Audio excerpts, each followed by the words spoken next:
Primera carta del apóstol Pedro, capítulo 2, versículos del 21 al 25, nos dice la Escritura: pues para esto fuisteis llamados, porque también Cristo padeció por nosotros, dejándonos ejemplo para que sigáis sus pisadas, el cual no hizo pecado, ni se halló engaño en su boca, quien cuando le maldecían no respondía con maldición, cuando padecía no amenazaba, sino que encomendaba la causa al que juzga justamente, quien llevó él mismo nuestros pecados en su cuerpo sobre el madero, para que nosotros, estando muertos a los pecados, vivamos a la justicia, y por cuya herida fuisteis sanados. Porque vosotros erais como ovejas descarriadas, pero ahora habéis vuelto al pastor y obispo de vuestras almas. Como hemos visto en nuestros últimos sermones, el apóstol Pedro nos está llevando a situaciones de aplicación práctica de nuestra fe. Y lo está enfocando para aquellas situaciones que tenemos en contextos difíciles.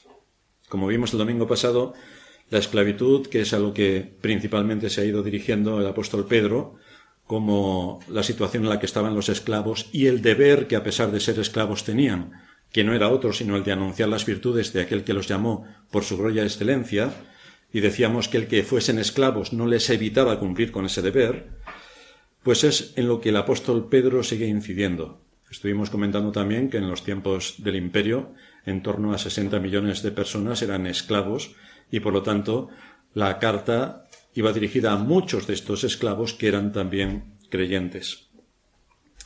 Para reforzar este aspecto que incide directamente sobre el trabajo y sobre nuestras ocupaciones en este mundo, donde podemos ver ingratitud, donde podemos ver también que no se nos paga de acuerdo al trabajo que realizamos, donde podemos ver que se abusa laboralmente, donde podemos ver que el trato es arisco, y todo esto puede hacer que no seamos consecuentes con nuestro deber, porque como no nos pagan lo que queremos, no son agradecidos como nosotros pensamos, y por otras muchas cosas, pues entonces pensamos, pues no voy a hacer todo el trabajo que tengo que hacer. Para evitar esta tentación enorme, Pedro va a poner delante de nosotros el ejemplo de Cristo como el objetivo que tenemos que mirar en este tipo de situaciones. Debe quedar claro que los creyentes no trabajamos para el ojo humano, trabajamos para Dios. Sea lo que sea que hagamos, estamos delante de Dios. Nuestra vida no está separada por compartimentos, dentro de los cuales podemos actuar con principios distintos dependiendo en cuál de los compartimentos estoy. ¿Que estoy en la iglesia? El más santo de todos. ¿Estoy en mi casa? Depende. ¿Estoy en el trabajo? Si me puedo escaquear y no dar ni palo, mejor. Pero tú eres un cristiano. Tú no tienes la vida compartimentada para hacer lo que te parezca oportuno en cada una de las situaciones en las que estás. Tu deber como cristiano es ser consecuente con aquello a lo que Dios te ha llamado. Esto supone que ya no podemos vivir como los otros gentiles que no tienen a Dios, porque eso es lo que harían los gentiles, pero nosotros no. Hay que tener, por otra parte, muy en cuenta que el buenismo puede confundirse aquí para llevarnos a hacer cosas que la Escritura no nos pide. Tenemos que cumplir con nuestro deber, pero llegamos hasta ahí. Cumplimos con nuestro deber, llegamos hasta ahí. El que en nuestros puestos de trabajo abusen de nosotros, nos humillen, nos engañen con el salario, no es algo que nosotros tengamos que aceptar. Tenemos que reclamar nuestros lícitos derechos y no dejarnos pisotear, todo de acuerdo a la legalidad que tenemos en nuestro país. Si en esto no tenemos discernimiento, entonces cualquier sacrificio que hagamos pensando que lo hacemos para Dios mientras que abusan de nosotros y se ríen de nosotros, es un sacrificio inútil. Es completamente inútil. Nosotros tenemos que reclamar nuestros derechos porque Cristo también, cuando lo iban a crucificar, reclamó sus derechos. Esto no quiere decir que se rebeló contra la autoridad, no, pero reclamó sus derechos. Otra cosa es que en el ejercicio de nuestra profesión tengamos que soportar que nos humillen, que nos paguen mal y otras muchas cosas, porque no tenemos otro trabajo y tenemos que alimentar a nuestra familia. Entonces, mientras que encontramos otra alternativa, pues tendremos que asumir lo que hay. Pero, sin perder de vista, que trabajamos para Dios, sin perder de vista. Así que Pedro, para ilustrarnos en todo esto y que no se nos vaya la mente a donde no debe, va a poner delante de nosotros un ejemplo que no podemos pasar por alto. El ejemplo de Cristo. Y es curioso porque nos va a hablar ahora en profundidad de Cristo en el contexto laboral. No podemos abstraerlo del contexto donde Pablo está exponiendo toda la enseñanza. ¿Cuál fue el propósito de que en el cumplimiento del tiempo Dios enviase a su Hijo? ¿Cuál fue el propósito? Hoy la cristiandad, y lo que no es la cristiandad, celebra la Navidad.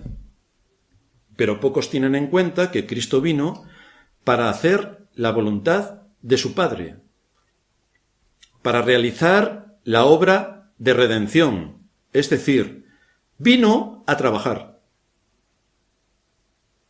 Esto no lo podemos perder de vista. Vino a trabajar. Así que Pedro está encajando la gran obra que Cristo vino a realizar para llevar a cabo la salvación, la gran obra que el Padre me encomendó, la está contextualizando en un tema de trabajo.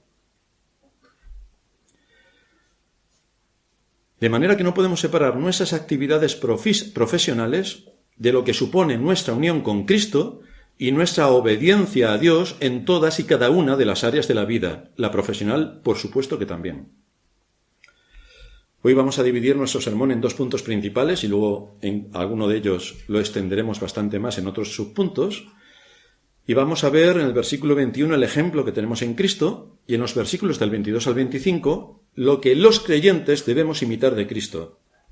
Así que vamos a ver en primer lugar el ejemplo que tenemos en Cristo, todo contextualizado en el asunto profesional. Y dice Pedro, pues para esto fuisteis llamados, porque también Cristo padeció por nosotros, dejándonos ejemplo, para que sigáis sus pisadas. Al introducir Pedro el ejemplo de Cristo nos recuerda que somos creyentes. Pedro está escribiéndole a una iglesia, por lo tanto los que había ahí son creyentes. Dios nos llamó a la salvación, está diciendo. Dios nos llamó a la salvación, es decir, Dios tomó la iniciativa y nos arrancó del reino de las tinieblas para llevarnos al reino de Cristo. Dios tomó la iniciativa. Para esto fuisteis llamados. No está diciendo, para esto vosotros os presentasteis candidatos voluntarios y entonces Dios dijo, venga, vale, os acepto. No está diciendo eso. Para esto fuisteis llamados. Es Dios quien llamó. Esto nos muestra que hay un propósito detrás del llamamiento que Dios hace. Dios nos llamó con un propósito.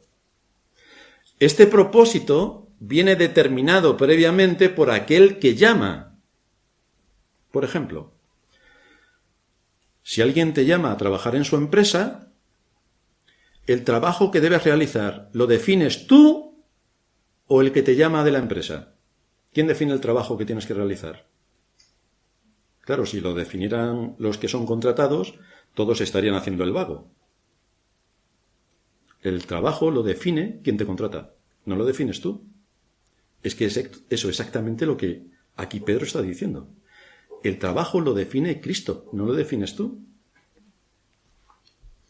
Es el Dios que llamó a la salvación a algunos según su voluntad, el único que puede determinar a qué fuimos llamados.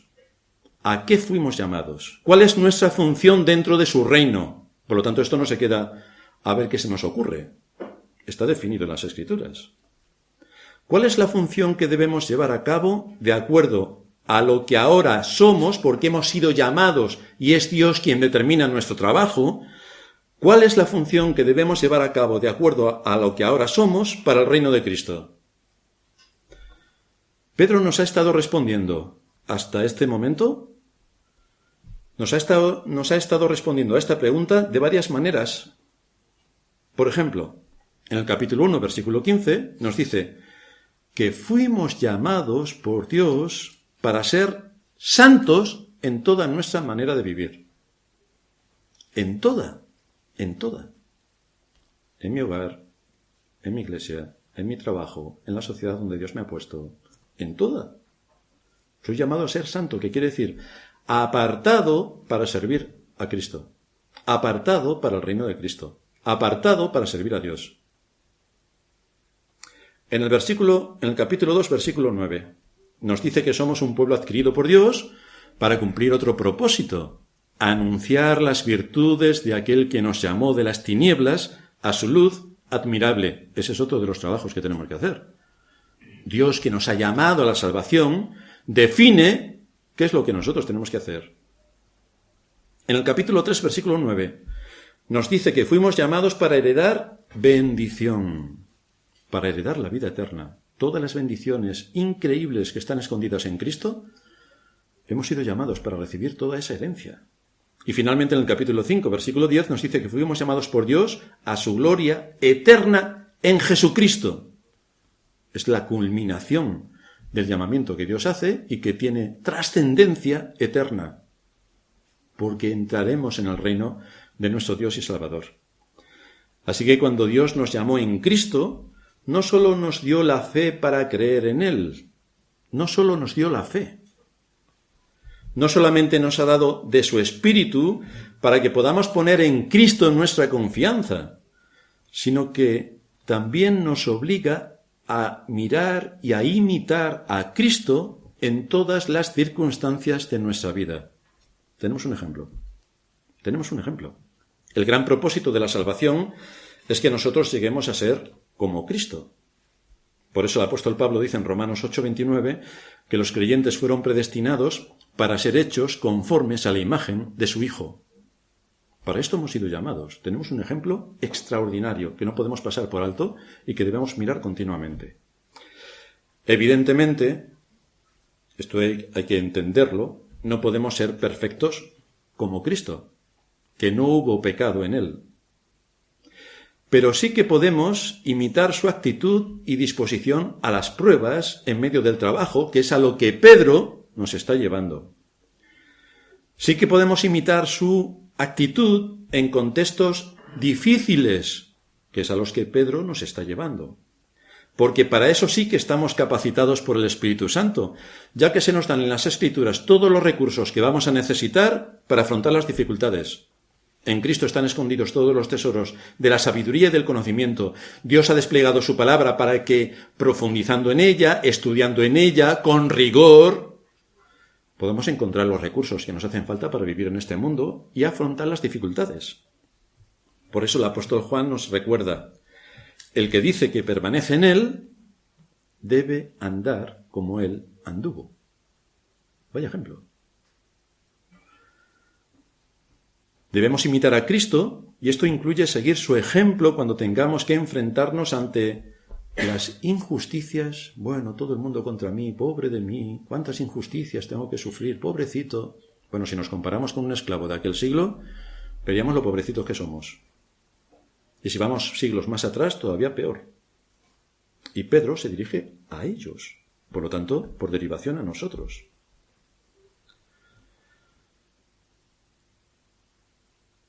Pedro ratifica: para esto fuisteis llamados, versículo 21, porque también Cristo padeció por nosotros. Porque también Cristo padeció por nosotros, también que Pedro menciona en el texto, establece una relación entre el sufrimiento injusto que muchos de estos creyentes estaban padeciendo en sus actividades profesionales, y lo compara con el sufrimiento de Cristo, que tuvo que padecer para llevar a cabo su gran obra o su gran trabajo de redención. Los está equiparando. Injusticia. ¿Sufrís injusticia? Vamos a hablar de injusticia. Vamos a ver la injusticia que se aplicó sobre Cristo. Después me hablas de tu injusticia. Y mira el ejemplo que tenemos en Cristo, que era perfecto en todos sus caminos. Y mira la injusticia que sufrió.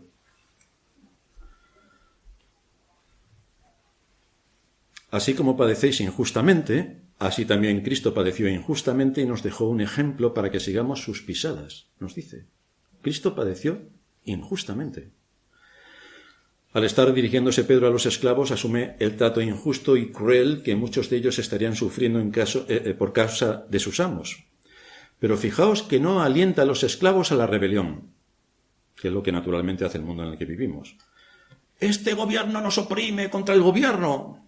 Este amo me oprime contra el amo. Este jefe no me paga lo que a mí me gustaría ganar contra el jefe. Nada. Ya hemos dicho que cuando Pedro está escribiendo esta carta, Nerón es el emperador. Colmo de virtudes. Un hombre bueno donde los haya. Inigualable. Pero Pedro no presenta ninguna acción de rebelión contra Nerón, a pesar de todo lo que era Nerón y lo que estaba haciendo Nerón. No hay nada. En contra del poder civil establecido. Nada. Se ocupa del corazón. El corazón. El corazón. Y dice, para esto fuisteis llamados. Para servir a Cristo donde en su providencia os ha puesto. Para esto fuisteis llamados porque también Cristo padeció por nosotros, dejándonos ejemplo. La palabra que Reina Valera traduce como ejemplo es bastante descriptiva, porque hace referencia a la pizarra que se utilizaba en aquellos días para enseñar a los niños a escribir. En aquellos días no tenían los cuadernos que en nuestros días, bueno, ya las tablets, en nuestra época los cuadernos, donde tenías que seguir el trazo de la escritura para hacer que tu letra fuese modélica. A eso se está refiriendo Pedro. El ejemplo que tenemos en Cristo es como si tuviéramos delante una cartilla caligráfica, un cuaderno caligráfico, estamos aprendiendo a escribir y tenemos que redondear las letras y que sean legibles y que sean modulables y que tengan un buen aspecto y que luego se puedan leer. Ese es el ejemplo que está poniendo delante de nosotros. Pero si ese es el ejemplo que tenemos que seguir de Cristo, el modular a Cristo, ¿en qué sentido debemos seguir los pasos de Cristo?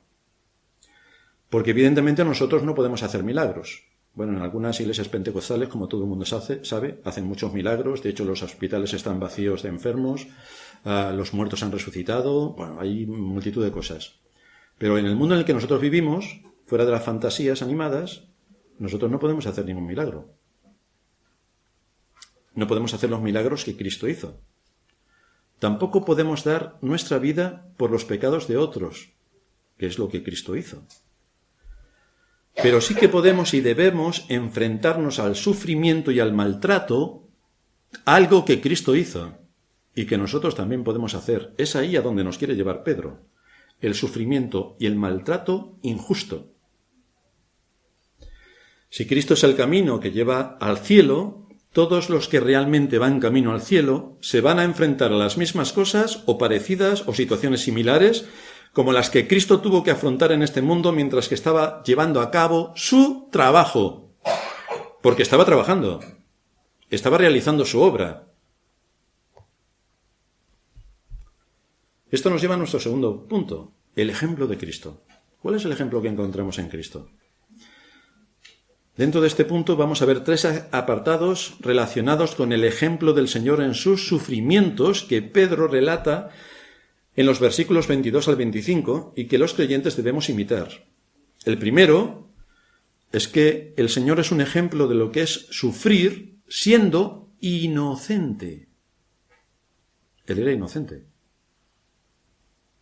Así dice Pedro en el versículo 22, el cual no hizo pecado, ni se halló engaño en su boca. Era perfecto. Pedro está citando Isaías 53:9, el texto que leíamos en la introducción, donde hablando de forma profética acerca del Mesías, Isaías dice que nunca hizo maldad ni hubo engaño en su boca. Pedro coge la enseñanza de Isaías 53 y la aplica. Es de eso de lo que está hablando. Y el tiempo verbal que usa Pedro en esta carta da la idea de que Cristo nunca cedió a ningún acto de pecado. No hubo momento en la vida de Cristo donde él transgrediera la ley de Dios. Fijaos que si algo caracteriza a Satanás es que es el padre de la mentira y del engaño y de la muerte. Si algo caracteriza al ser humano es que es mentiroso en grado superlativo. Característica fundamental del ser humano. Somos mentirosos. Por lo tanto, el ser humano cuando viene a este mundo con su naturaleza corrupta es hijo de su padre, el diablo. es hijo de su padre, el diablo. Sin embargo, en Cristo encontramos una ausencia total de esta característica tan notable en los hijos de Satanás. Y a lo que quiere llevarnos Pedro es al hecho de que en un contexto laboral es enormemente difícil mantener una posición de integridad, porque generalmente, por lo que es en sí el trabajo, te lleva a engañar, a engañar, a engañar, a engañar. Y Pedro dice, no. Cristo sí que fue íntegro en medio de la labor que vino a realizar, de manera que tú en tu trabajo debes ser íntegro. Cristo, por ser íntegro, lo llevaron a la cruz. Ahí tienes un ejemplo. Es que tengo que mentir porque si no pierdo mi trabajo. Cristo no mintió, dijo toda la verdad. Y por esa razón fue a la cruz. Pero tú eres cristiano. Cristo no conoció el pecado. En ningún instante de su vida se apartó de la ley de Dios, ni en palabras, ni en hechos, ni en su mente, ni en su intención, ni por omisión. Dice la carta a los Hebreos, capítulo 4, versículo 15, que Cristo fue tentado en todo, pero sin pecado. Fue tentado en todo. En todas las tentaciones que puedas imaginar, que te han ocurrido o que puedas ver en otros, fue tentado Cristo. Y no cayó. Es importante recordar que tanto Pedro como Juan conocieron personalmente al Señor y estuvieron con Él durante algo más de 3 años. Por eso el mismo Pedro en el capítulo 5 dice que Él fue testigo de sus padecimientos. ¿Qué padecimientos? Todos tuvieron que ver con su trabajo, con el trabajo que estaba desarrollando, con el trabajo de redención. Todos tuvieron que ver con eso. Si el Señor se hubiera quedado en su casa de carpintero toda la vida, no hubiera tenido problemas. Pero como tenía una obra que hacer, y es redimir a todos aquellos que el Padre le dio, y vino a cumplir esa obra, vino a cumplir ese trabajo, tuvo multitud de problemas. ¿Qué problemas tuvo? Pedro fue testigo de todas las veces que los fariseos provocaron al Señor. Era su enemigo a batir, por encima de todo. Tenían un odio hacia él extraordinario. Su ministerio estuvo en el contexto en el que Cristo fue arrestado en Getsemaní, cuando fue cruelmente azotado por los soldados romanos después de la farsa del juicio religioso, cuando fue azotado por orden de Pilato, cuando fue clavado en la cruz, consecuencias todas ellas de mantener su integridad. En ninguno de estos casos el Señor hizo pecado ni se halló engaño en su boca. Asumió las consecuencias del trabajo que vino a realizar, hasta el fin. Y el uso del verbo hallar, no hizo pecado ni se halló engaño en su boca, el uso del verbo hallar en este contexto da la idea de que las palabras que él expresó fueron sometidas a un escrupuloso escrutinio por parte de sus enemigos. Las palabras importan. Y sus enemigos estaban atendiendo escrupulosamente las palabras que el Señor estaba exponiendo. Y nunca dijo nada que estuviera fuera de lugar, nunca salió una palabra corrompida de su boca, de hecho no dijo nada que no fuera conforme a la verdad. Nada. Repito, no perdamos de vista el enfoque que Pedro está tratando de darnos en este texto. La razón por la que Pedro trae a colación el ejemplo de Cristo es recordarnos que el Señor era completamente inocente en todas las áreas de su vida y aún así sufrió en medio de la actividad normal que tuvo en este mundo para desarrollar su trabajo y cumplir con la función que el Padre le encomendó. Él es un ejemplo para nosotros de cómo afrontar el sufrimiento y la prueba cuando somos atacados sin causa. Si somos unos ladrones, está bien que nos metan en la cárcel. Pero en el caso de Cristo fue sin causa. Cuando nosotros en el cumplimiento de nuestro deber somos acusados, humillados, vejados y mal cosas más, sin causa, tenemos que mirar a Cristo y saber dónde estamos y cuál es nuestra posición como cristianos delante de Dios para enfrentarnos a esa situación delicada. Pero el Señor no solamente nos da un ejemplo de sufrimiento siendo inocente, sino que también, en segundo lugar, dentro de este segundo punto, Cristo es un ejemplo de paciencia en medio del sufrimiento. paciencia. Dice el versículo 23, quien cuando le maldecían no respondía con maldición. Cuando padecía no amenazaba, sino encomendaba la causa al que juzga justamente. ¿Cuál era la razón por la que Cristo vino a este mundo? ¿Para qué vino? Para celebrar la Navidad. ¿Cuál fue la razón por la que Cristo vino a este mundo? Tenía una obra que hacer dirigida a rescatar a su pueblo de sus pecados y a presentar a su pueblo limpio y sin mancha delante de Dios. Para eso vino Cristo. Para cumplir la obra que Dios le dio, llevando a la salvación a todos aquellos que el Padre le dio y llevarlos al reino eterno. Pedro enfoca aquí dos aspectos distintivos del padecimiento de Cristo. Por un lado nos dice que Cristo sufrió fuertes ataques verbales. Eso es lo que está diciendo. Fuertes ataques verbales. Es a eso a lo que Pedro alude cuando dice que le maldijeron. Y esta palabra significa abusar verbalmente, ser insultado y ser humillado. A esto se enfrentó Cristo. Kistemaker lo traduce así, quien cuando proferían insultos contra él, no respondía con insultos. Al Señor lo insultaron continuamente a lo largo de toda su vida, en el ejercicio de su trabajo. Le dijeron que tenía demonio al Señor. Le dijeron que tenía demonio.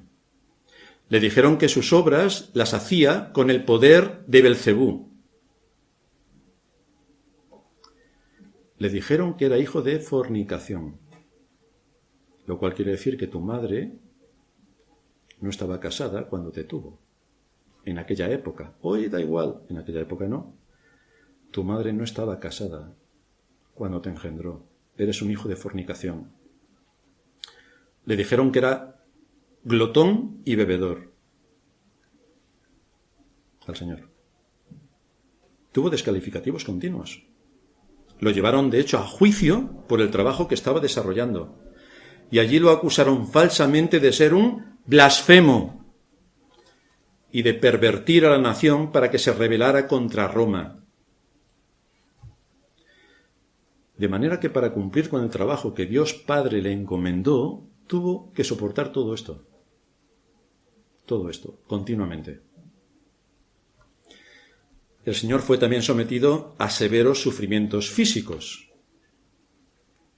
Fue abofeteado por cumplir su trabajo, con fidelidad y con justicia.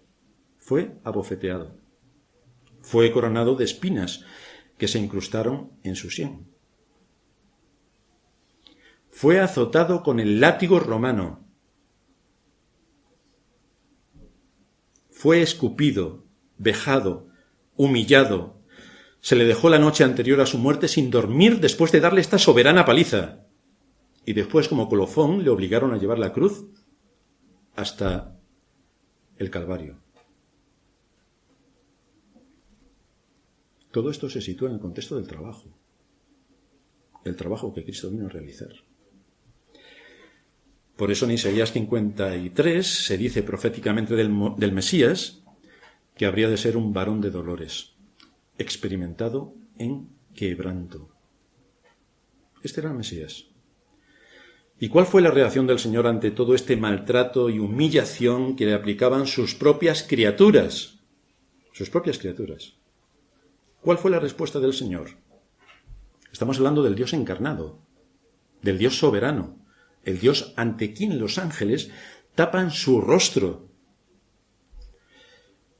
El Dios quien por su poder creó y sostiene el universo, que hubiera podido pedir al Padre más de 12 legiones de ángeles para pulverizar a todo lo que había por allí, aunque ni siquiera le hacían falta a los ángeles porque con su palabra los hubiera consumido. Pero ¿cómo reaccionó el Señor ante todas estas vejaciones? Esto es importante que lo tengamos en cuenta en nuestro contexto laboral. ¿Cómo reaccionó el Señor?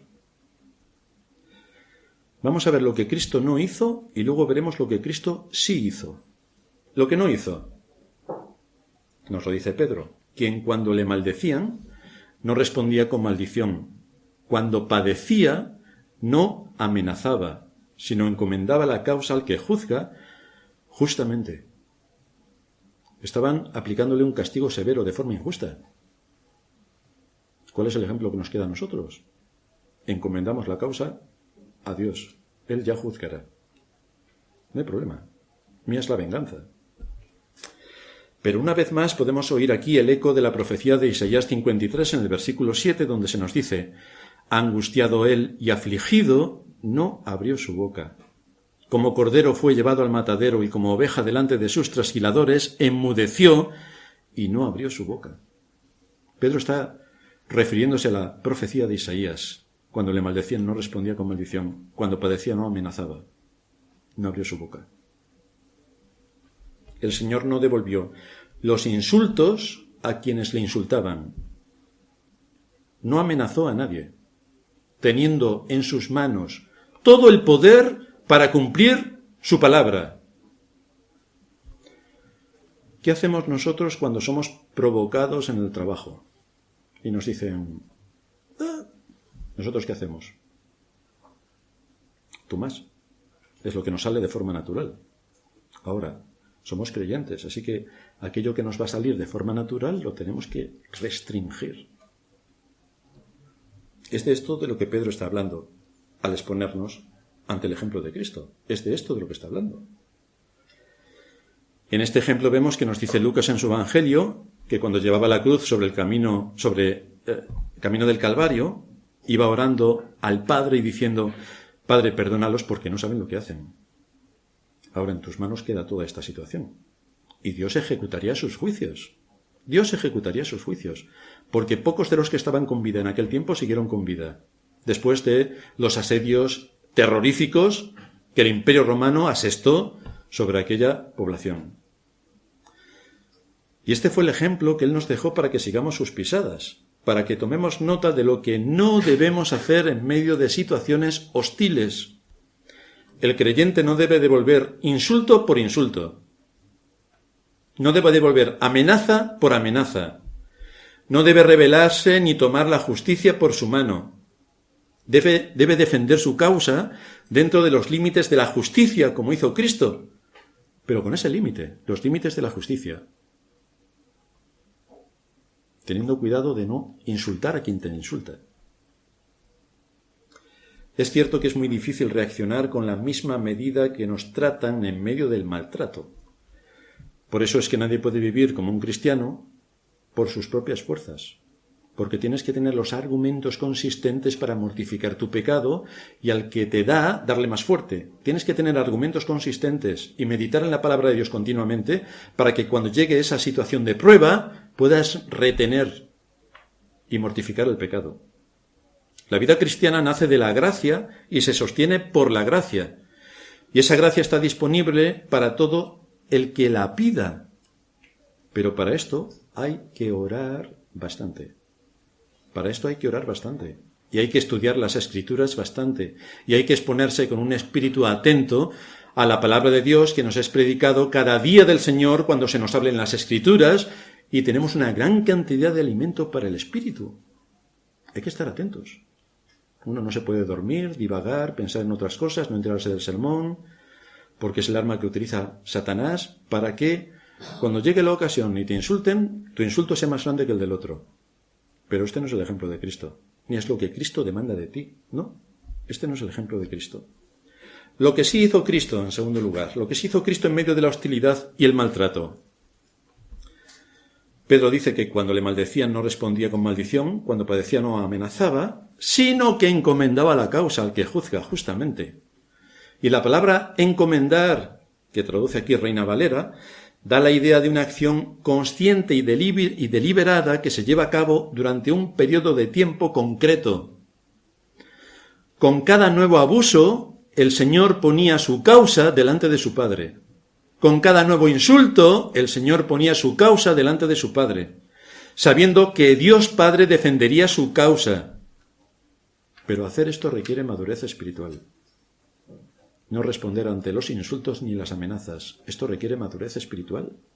Requiere una continua comunión con Dios, porque así estamos preparados para que cuando llegue la tentación, podamos refrenar nuestra lengua y someter nuestros pecados.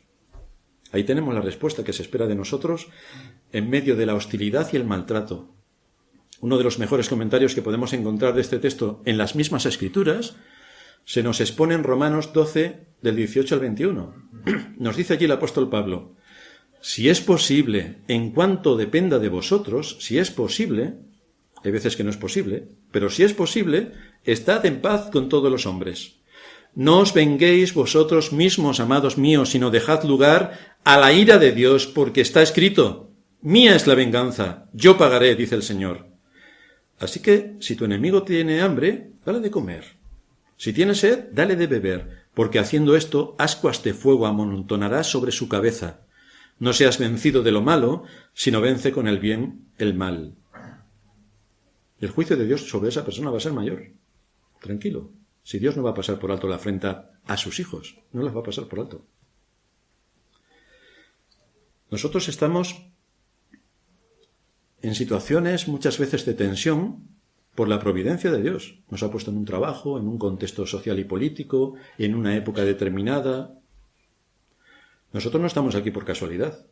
Estamos porque la providencia de Dios nos ha puesto en esta época histórica, en este país y en esta situación. No hemos actuado en contra de la legalidad ni con intención de hacer el mal o delinquir. Así que si tenemos persecución, insultos y todo tipo de vejaciones, tenemos que saber que todo esto está permitido por la mano de Dios. Si obtenemos una respuesta tensa o si las circunstancias se enredan de manera que nos dejan en una situación de indefensión e injusticia, debemos recordar que hay un Dios en los cielos que atiende a sus hijos. Aquello se escapa de nuestra función y responsabilidad. No podemos provocar una rebelión ni montar una guerra. Debemos encomendar nuestra causa a aquel que juzga justamente y dejarlo en sus manos. Si Él dice: mía es la venganza, no tengamos ninguna duda de que Dios vengará a su pueblo. Ninguna duda. Pero el Señor no solo nos muestra la paciencia en medio del sufrimiento, sino que también Él hace algo que está fuera de nuestro alcance. Esto sí que está fuera de nuestro alcance, pero tenemos que reflexionar en ello. Y es que Cristo, en tercer lugar, es un ejemplo del sufrimiento, pero que está motivado por el amor. Nosotros tenemos que sufrir motivados por el amor a Cristo y obediencia a Cristo, pero el amor de Cristo es trascendente, va más allá de lo que nosotros podamos imaginar. Dice el apóstol Pedro: porque quien llevó él mismo nuestros pecados en su cuerpo sobre el madero, para que nosotros, estando muertos a los pecados, vivamos a la justicia, y por cuya herida fuisteis sanados. Pedro nos ha dicho en el versículo 21 que Cristo padeció por nosotros. No fue por sus propios pecados, no fue por algo que él tuviera, no padeció por sus pecados, él no tenía ninguno. Tampoco sufrió por su debilidad en atender algunos asuntos, porque si hay algo evidente en los evangelios, en la historia y narrativa que nos habla acerca de Cristo, es que el Señor fue un modelo perfecto de hombre con valor. Esto es lo que fue Cristo, un hombre de verdad.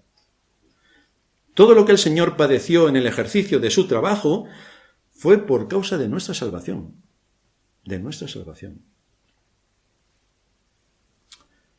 Dice el apóstol Pablo en 2 Corintios 8:9, porque ya conocéis la gracia de nuestro Señor Jesucristo, que por amor a vosotros se hizo pobre, siendo rico, para que vosotros con su pobreza fueseis enriquecidos. Ya conocéis la gracia de nuestro Señor. Esto es lo que Él hizo, por amor a vosotros. Y una vez más Pedro recurre a la profecía de Isaías 53 en el versículo 12, y dice que el Mesías llevó el pecado de muchos. En el versículo 5 dice que Él fue herido por nuestras rebeliones, molido por nuestros pecados. El castigo de nuestra paz fue sobre Él, y por su llaga fuimos nosotros curados. Está sacando la sustancia de Isaías 53 para exponerlas en el texto. quien llevó el mismo, versículo 24, quien llevó el mismo nuestros pecados en su cuerpo sobre el madero para que nosotros, estando muertos a los pecados, vivamos a la justicia, y por cuya herida fuisteis vosotros sanados. Está diciendo lo mismo. Pedro usa la palabra madero en vez de cruz, muy probablemente para enfatizar el aspecto sustitutivo de la muerte de Cristo, porque en Deuteronomio 21, del 22 al 23, dice que es maldito, maldito todo aquel que es colgado en un madero. Maldito todo aquel que es colgado en un madero. Y eso fue precisamente lo que Cristo hizo por nosotros en la cruz, como el fin absoluto de su trabajo. Llevar en nuestro lugar la maldición que merecían nuestros pecados. Cristo fue maldito en la cruz, pagando el precio de nuestros pecados. Dice Isaías, nosotros pensábamos que había sido herido, azotado por Dios y abatido. Pero no, fue por nuestros pecados. No fue una justicia retributiva sobre él, sobre algo que él hizo mal. Fue por nosotros, por nosotros. La justicia retributiva cayó sobre Cristo, por nosotros. Pablo dice en Gálatas 3:13 que Cristo nos redimió de la maldición de la ley. Y la maldición no es otra cosa que el castigo que merece todo aquel que infringe la ley. Y dice más Pablo, dice, hecho por nosotros maldición, porque escrito está, maldito todo aquel que es colgado en un madero. Pablo está tomando también nota de cómo Cristo murió. Por medio de la muerte de Cristo en la cruz del Calvario, fuimos limpiados de la culpa y del dominio del pecado. Por eso dice Pedro, para que nosotros, estando muertos a los pecados, vivamos a la justicia, por lo que Cristo hizo, porque pagó por nosotros, por lo que Cristo hizo. La relación que teníamos con el pecado ha terminado. Ya no estamos bajo la autoridad y dominio del pecado. Hemos sido hechos siervos de la justicia, pero esto requiere que nos pongamos a trabajar, porque ahora pertenecemos al otro reino. Y es el Dios de ese reino quien nos lleva y determina cuáles son las funciones que debemos ocupar en su reino. Tenemos que estar ocupados en anunciar las virtudes de aquel que nos llamó a su gloria y excelencia. Nuestra posición legal delante de Dios ha cambiado a causa del trabajo que Cristo hizo. Ha cambiado. Antes éramos culpables. Ahora, por la justicia de Cristo que pagó por nosotros, se nos imputa su justicia. Y ahora sí que somos justos. Por eso dice Pablo, ninguna condenación hay para los que están en Cristo Jesús. Ninguna. Ninguna. Solo para ellos. Pero para ellos no hay ninguna condenación. La caída corrompió nuestro ser, ha dañado nuestro proceso de pensamiento, nuestros afectos, nuestra voluntad, ha corrompido cada esfera del ser humano en el desarrollo de sus actividades. Y Pedro explica un poco más todavía esta idea en el versículo 25. Porque vosotros erais como ovejas descarriadas. Así erais vosotros, ovejas descarriadas. Pero ahora habéis vuelto al pastor y obispo de vuestras almas. Y vuelve de nuevo Isaías 53:6. Todos nosotros nos descarriamos como ovejas, cada cual se apartó por su camino, mas Jehová cargó en él el pecado de todos nosotros. Una cita más a Isaías.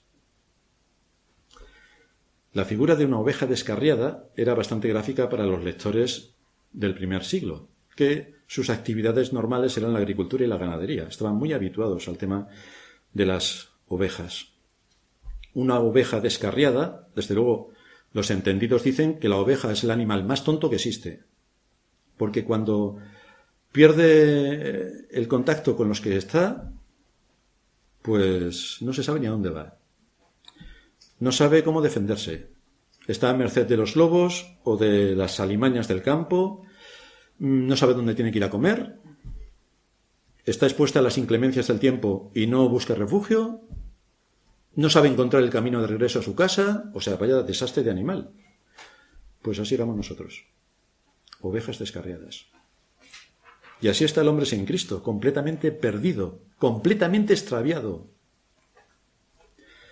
Por eso vemos cómo le afectan las modas de pensamiento, como cualquier moda que viene. Ahora venimos del mono, luego de la mona, luego del mone. ahora la ideología de género, luego pasado mañana la ideología de los nuevos circuitos electrónicos que te implantan y entonces eres... En fin, ¿cuáles son las modas que vienen? Pues ahí lleva el ser humano con las modas que van surgiendo en cada momento.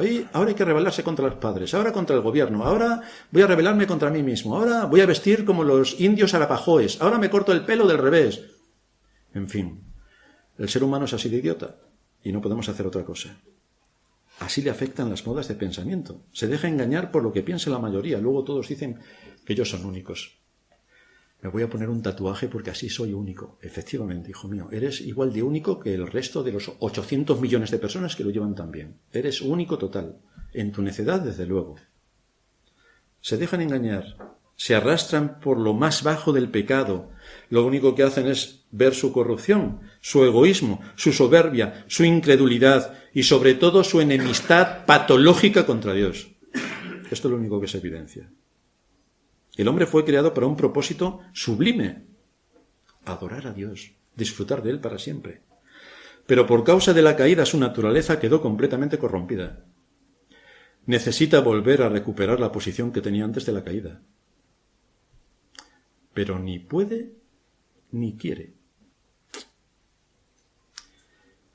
Este es el trabajo de Cristo. Para esto vino Cristo. Restaurar a ese ser caído a la posición que tenía antes de la caída. El hombre fue creado para la eternidad, pero tiene ante sí ahora una eternidad en el reino de los cielos o una eternidad en el infierno. Esos son los dos caminos.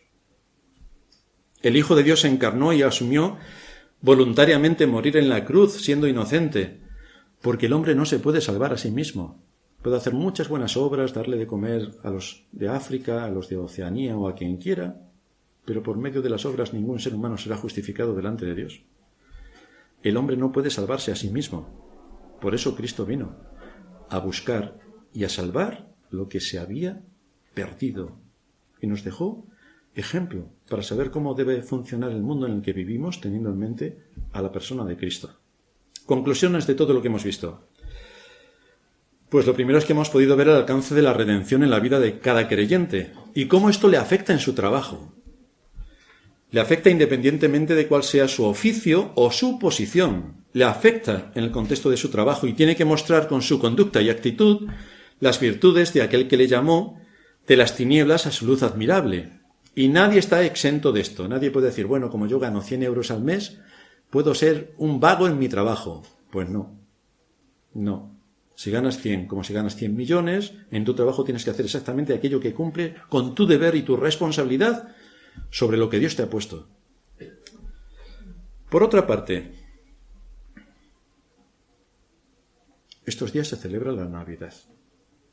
La Navidad, que significa la natividad, el nacimiento en este caso de Cristo. Pero ¿saben lo que están celebrando aquellos que lo celebran? ¿Saben qué están celebrando? ¿Qué están celebrando? Porque Cristo vino para cumplir un trabajo de redención. ¿Qué están celebrando? ¿Saben el propósito de la venida de Cristo y el alcance de la venida de Cristo? Esta venida de Cristo fue anunciada ampliamente por los profetas, porque era un acontecimiento trascendente. Continuamente fue anunciada la venida del Salvador. Su importancia es tal que en nuestra civilización contamos los años a partir de la venida de Cristo, y estamos en el año 2018 desde el nacimiento de Cristo. También podemos decir que hay 4 años de diferencia porque no contaban bien los calendarios antiguamente. Pero en nuestra época, en la cultura, en la civilización occidental, se marca en la persona central de la historia, Cristo. Pero la gente de nuestros días, incluida la gran cristiandad, que todos dicen que son cristianos, o también dicen que son ateos, pero les da igual porque hacen lo mismo que los cristianos falsos, ¿saben algo de este Cristo? Los que celebran en estas fechas la Navidad, ¿saben algo de este Cristo? ¿Saben algo de su trabajo? ¿Por qué lo celebran con fiestas, bebiendo y comiendo, acostándose tarde y con todo tipo de excesos? ¿Qué están celebrando? ¿Qué están celebrando? Cristo vino para cumplir su trabajo delante de la ley, a fin de ponerse en el lugar de los culpables, pagando con su vida la nuestra. La de aquellos, la nuestra es aquellos que Dios llamó a la salvación antes de la fundación del mundo y se los entregó a Cristo. A esos, exclusivamente. Esto para nosotros los creyentes nos debe llenar de regocijo y agradecimiento a Dios, porque en el cumplimiento del tiempo, Dios envió a su Hijo para llevar a cabo la redención. Así que nosotros cada domingo celebramos la redención. Pero en la cristiandad en general, ¿por qué razón hacen fiestas? ¿Por qué muchas iglesias están adornadas con arbolitos, matasuegras, las suegras no se mueren, pero las matan, y todo este tipo de parafernalias? ¿Son conscientes de que pueden estar celebrando su propia muerte? Porque es lo que están celebrando. Están celebrando su propia muerte. ¡Qué risa! Cristo vino en su estado de humillación, bajo el aspecto de un ser humano, como nosotros. Pero en su segunda venida, anunciada también por las Escrituras, ese no será su aspecto, porque viene como juez. Fijaos qué diferencia. Los ángeles anunciaron la llegada de Cristo. Lucas 2:9. He aquí se les presentó un ángel del Señor, a los pastores que estaban apacentando sus ovejas, y la gloria del Señor los rodeó de resplandor, y tuvieron gran temor. Pero el ángel les dijo: estar ante la presencia de un ángel te produce un temor espantoso. Y todas las secuencias que tenemos en las Escrituras de alguien que ha estado delante de un ángel se ha quedado medio muerto. Así que, ante la invasión de los ángeles, uno de los ángeles les dijo a los pastores: no tengáis temor, no tengáis tanto miedo, porque aquí os traigo nuevas de gran gozo que van a ser para todo el pueblo, que os ha nacido hoy en la ciudad de David un Salvador que es Cristo el Señor. Esto os servirá de señal. Hallaréis al niño envuelto en pañales, acostado en un pesebre. Y repentinamente apareció con el ángel una multitud de las huestes celestiales que alababan a Dios y decían: gloria a Dios en las alturas y en la tierra paz, buena voluntad para con los hombres. Cristo viene en su estado de humillación con el propósito de rescatar a los que el Padre le dio de sus pecados. Él vino para anunciar la paz entre el hombre pecador y el Dios 3 veces santo. Dios manifestó su voluntad tomando la iniciativa de hacer la paz. Pero lo que ocurrió realmente cuando llegó Cristo es que la luz vino al mundo y los hombres amaron más las tinieblas que la luz, porque sus obras eran malas. De manera que todos estos que están hoy de fiesta y que esta semana van a comer y beber, se van a emborrachar y van a engordar 7 kilos, estos que profanan el nombre de Cristo, que son incrédulos al Evangelio, que rechazan al Dios eterno, que viven entregados a sus deseos y placeres, tendrán una desagradable sorpresa. Porque mientras que en la primera venida de Cristo los ángeles proclamaron nuevas de gran gozo para todo el pueblo, en su segunda venida nos dice Pablo: cuando se manifieste el Señor Jesús desde el cielo con los ángeles de su poder en llama de fuego, para dar retribución a los que no conocieron a Dios ni obedecen al Evangelio de nuestro Señor Jesucristo, los cuales sufrirán pena de eterna perdición, excluidos de la presencia del Señor y de la gloria de su poder. Vaya cambio. Vaya cambio. Dios cumplió su promesa de que llegaría Cristo la primera vez para anunciar salvación, y sería una bendición para todas las naciones. Pero Dios también cumplirá su promesa de que Cristo volverá en su papel de juez para juzgar con vara de hierro a todas las naciones. De manera que la pregunta que tenemos hoy es: ¿quién es Cristo para ti? ¿Quién es Cristo para ti? Es aquel que vino de una forma humilde y al que te sometes por la fe, aceptando tu situación delante de Él para que tenga misericordia de ti y te rescate de tus pecados, mostrando obediencia a su palabra y viviendo de acuerdo a su voluntad? ¿O vas a seguir viviendo según el deseo de tu corazón, tapándote los oídos cuando te hablan del Evangelio, pervirtiendo la doctrina, rechazando la Escritura, mostrando tu soberbia como si Cristo no fuera a cumplir su promesa ciertísima de su segunda venida, que lo hará como un juez implacable para traer condenación a los hombres? Tienes 2 caminos. ¿Qué cara pondrán estos que tanto se divierten en estas fechas? ¿Qué cara pondrían si Cristo viniera el 25 de diciembre? ¿Qué cara pondrán aquellos a los que tantas veces desde el púlpito se les ha anunciado el Evangelio y se han mofado o lo han rechazado? ¿Qué cara pondrán cuando Cristo vuelva como juez? ¿Qué cara pondrás tú que estás hoy aquí escuchando? Hoy es el primer día de la semana, día apartado por Dios para que su Iglesia sea convocada a este culto público de adoración. Predicamos a Cristo, Salvador de pecadores, arrepentidos. Pero también predicamos a aquel que es juez y que no dará por inocente al culpable. También predicamos de él. ¿Quién es Cristo para ti? Porque de la respuesta que des a esa pregunta, puedes estar camino al cielo o puedes tener la absoluta seguridad de que estás camino al infierno. ¿Quién es Cristo para ti? Vamos a terminar en oración.